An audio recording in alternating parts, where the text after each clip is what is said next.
I don't know if this is a hot take or everyone agrees, but IMO Sue isn't the best girl, it's Tess. So you're immediately permanently banned from every BCB fanal space and every space like you're banned from Earth. I'm just kidding. In fact, if it wasn't for the fact that Sue existed, I would probably say Tess is best girl. In fact, I'm not even upset about this hot take.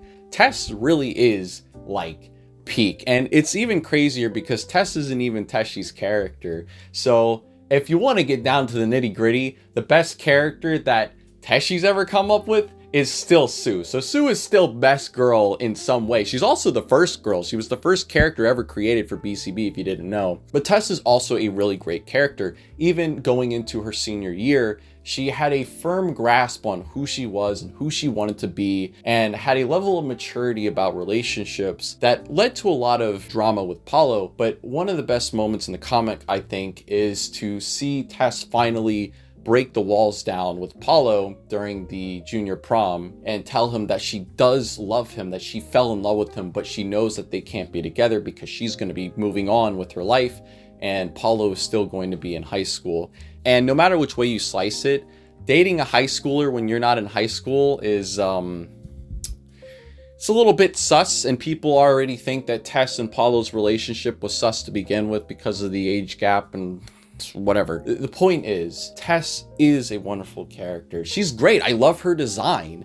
I just like Sue a little bit more. I think Sue's desire to want to go above and beyond and to believe the best in people and to try to be there as much as she can, even if she goes a little bit too far or she's just trying too hard, is very endearing. I can meet you halfway and say that Sue and Tess are the best girls. The characters have a severe lack of communication between themselves, and that often leads to misunderstandings and stuff. P. Well, you're not wrong. I asked for hot takes, not truth nukes. I don't know what to say. What do I say about this one? I guess you're right. I know the joke is that obviously they're right. That's the whole point of the comic, but I don't know.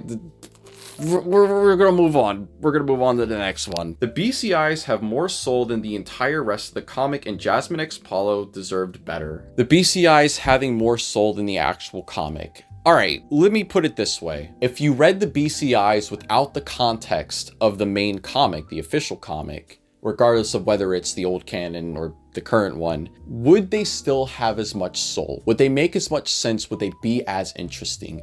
My argument is that because the comic, for the most part, the earlier stuff is a little bit more loosey-goosey, but the comic is mostly grounded in some sort of reality, and the BCIs take this reality often and flip it on its head, or at least becomes wish fulfillment fantasy for people that want to see different characters get together. It really depends on what the BCI is. Would it have as much soul if you didn't have the attachment to the characters? Well, I will admit that the BCIs are a lot of fun, and I kind of wish the comic was just the wacky wild adventures of like these BCIs, and it kind of sounds like Teshi wants to move in that direction once the main bulk of BCB is over, which is fine. It's going to be a lot of fun once we get there. But it is a situation of too much of a good thing is a bad thing. If all BCB was like the BCIs, while it would be interesting to see all these weird, wacky concepts, it wouldn't have as much impact because what I really mean to say here, and I didn't say it properly when I recorded the video initially, but what I meant to say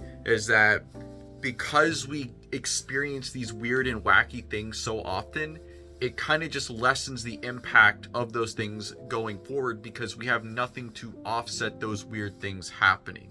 Like, yeah, it would still be like a wild, weird, interesting thing, maybe, but it wouldn't be as impactful or weird or wild if we didn't have the grounded stuff of the comic to put it in contrast with. Honestly, a lot of these are things that could be tested with someone that's never read BCB and knows nothing about it. Like, they would probably be like, yeah, these are kind of weird ideas, but they don't really understand the characters or the dynamics, which is what makes them more interesting. They have more soul because they are so radically different than what we're expecting, or at least what we're used to with the main comic. But they are only as good as the comic is, and they only work as well as they do because we have the main comic.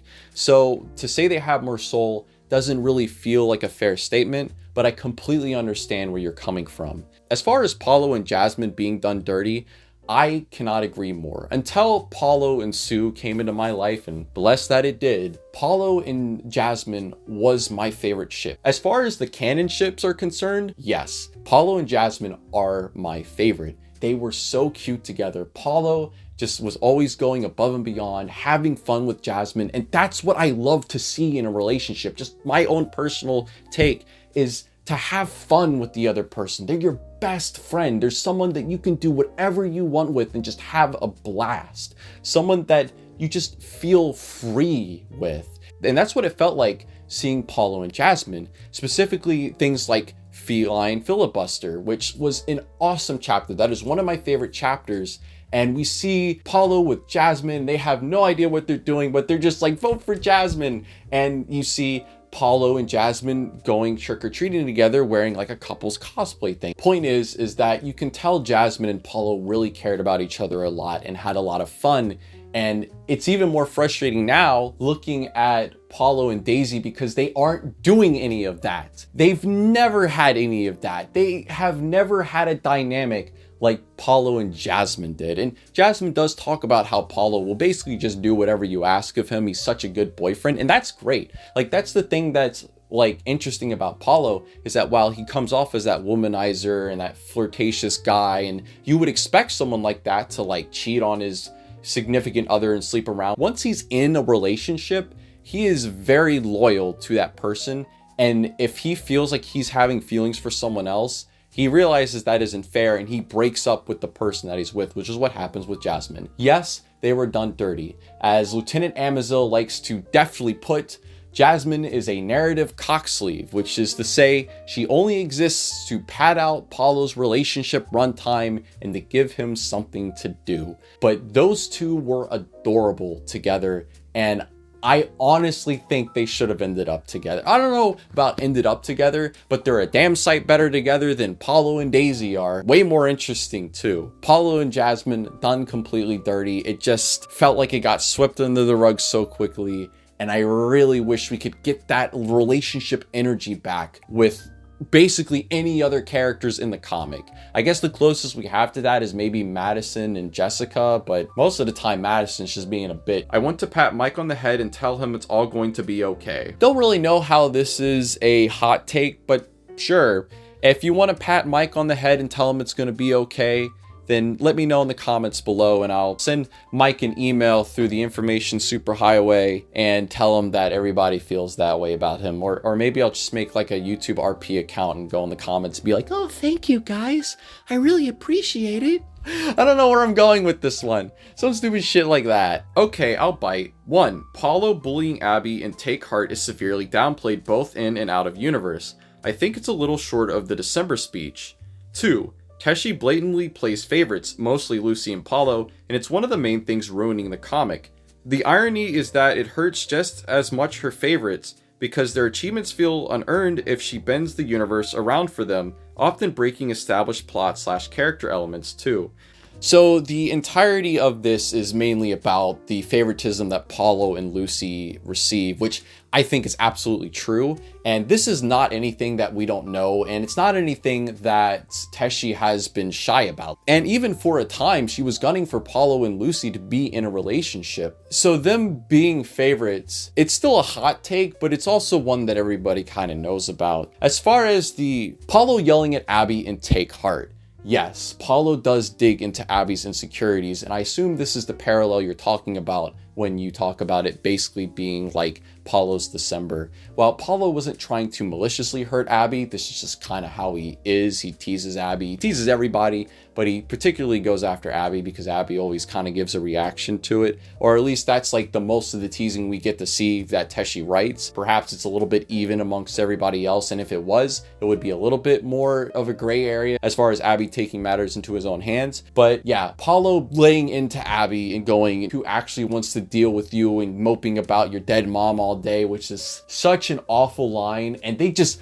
brush it under the rug, just gone. Yeah, it doesn't matter that Paulo like said one of the worst things that you could say to somebody, which is, oh, who cares about your dead mom? Who wants to hear about that all the time? And while it is understandable for people not to want to have to keep hearing about some sort of traumatic event, it is also not great to throw that in their face. It's not going to make anything better. But the fact that Daisy doesn't even really react to him saying that, and Abby also kind of doesn't react to it. Maybe he's just so used to Paulo saying that shit at this point that he's like, whatever. But they just kind of focus on each other. And I feel like Teshi kind of got an easy out by it also being a Daisy ordeal, so that she could just focus things back on Abby and Daisy getting together rather than focusing on the fact that Paulo is absolutely being kind of a monster towards him. So I completely agree that it is somewhat like the December stuff as far as the parallels with digging into someone's insecurity, but the fallout from it is completely different to a point.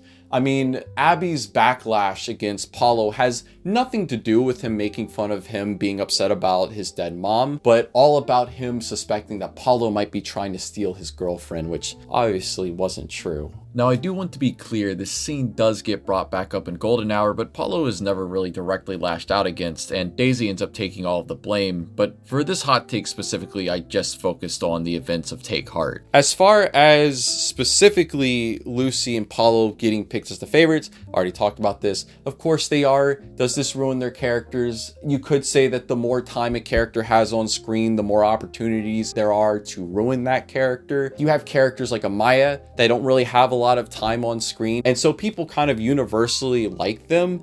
But then you have Lucy that's done a lot of fucked up shit, abusing Mike over the years, also just like being friends with Daisy's abuser even before he saved her life, or how she's been extremely wishy-washy in the modern style where she's like, ah, yay, my friends, and then the moment she's out of earshot, she's like, ah, fuck them hoes, I don't care about them, except for in Double Down when she blatantly tells Paulo she doesn't want any of him or his friends' help. And then a lot of that stuff kind of just gets like brushed under the rug, or, oh, well, you have to like be sympathetic towards her. It's all forgivable because she's going through PTSD. And while that is a very sympathetic position to be in, I am not downplaying the mental strain that having PTSD has on a person. But that doesn't mean that people are supposed to just pat your ass and like, oh, be okay with it. Realistically, while people don't have to be aggressive or vitriolic towards people dealing with these PTSD symptoms, I think a lot of people, at least people that don't directly have to constantly deal with it all the time, would start to try to drift away from that person just because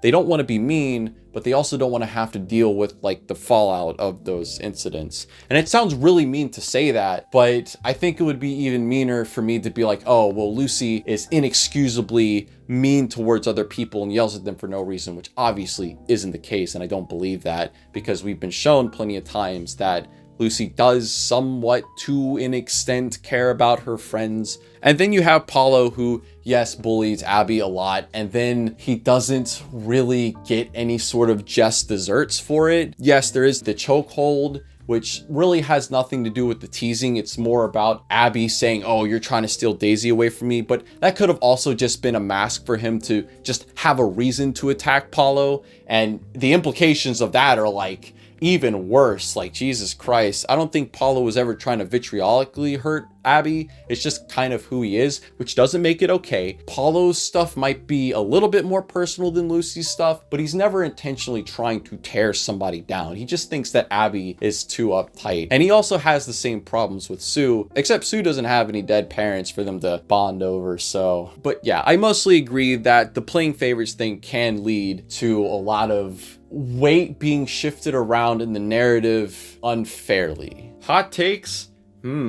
I think the comic should have ended at Happy Hour. The very notion of that what'll happen now was a better way to end off the comic than what we got now. By all means, you don't have to continue reading the comic at any point. If there is a point in the comic where you want to stop, no one's forcing you to read further. Or you could read further and just pretend that everything that happens later is just a dream or somebody's in a coma. I have a funny little dumb fan theory that Mike died in the alleyway confrontation back in Confrontation and everything afterwards is just a dream. Or maybe his afterlife, I don't know. But the point is that using Happy Hour as a very, very bitter way to end the comic is something that I believe, and I'm not 100% sure, so don't quote me on this, but I believe Teshi kind of mused the possibility of Lucy going away forever as like the end point. Like that was it. She never had the intention of ending the comic that way. It was just like a funny what if possibility. If you want to like read the comic like that, however, and just have Happy Hour be the end and Lucy never comes back, or she's just dead, even though they talk about her having like moved away somewhere, so she's very clearly not dead, then sure, go ahead. I mean, would the comic be better if it had ended there? I don't know. I think it is an ending point, possibly. Like, you could say the end of Confrontation could be the end of BCB if you really wanted to. I mean, it kind of somewhat resolves the Mike and Lucy drama a teeny little bit. It more or less just kind of moves the goalpost more than anything. But still, there are probably several points in BCB where you could just sort of end it or do a soft ending, and then everything after is like supplementary reading. I guess kind of like what Teshi is planning to do right now, or has always planned to do with BCB. As far as what we have now being worse than not having it at all, this is like maybe the first like super real hot take. I think we have had good stuff since Happy Hour. And while it's not as many things as I feel like happened before Happy Hour, there are still good things. Even if I kind of feel like I'm in the minority about some of the good things, especially stuff like method acting, which I keep coming back around to that chapter, but I still think it's really good. Even if that problem was pretty much solved immediately in this most recent chapter. I don't necessarily think just stopping everything at Happy Hour is necessarily the best thing, but it really depends on how much you dislike everything that came afterwards. If you're like anything from lukewarm to fine with everything that happens afterward, then sure, just continue reading after Happy Hour. But if you vehemently hate everything after Happy Hour, you can always pretend that it ends there, and everything after that is like some weird coma that one of the characters is in.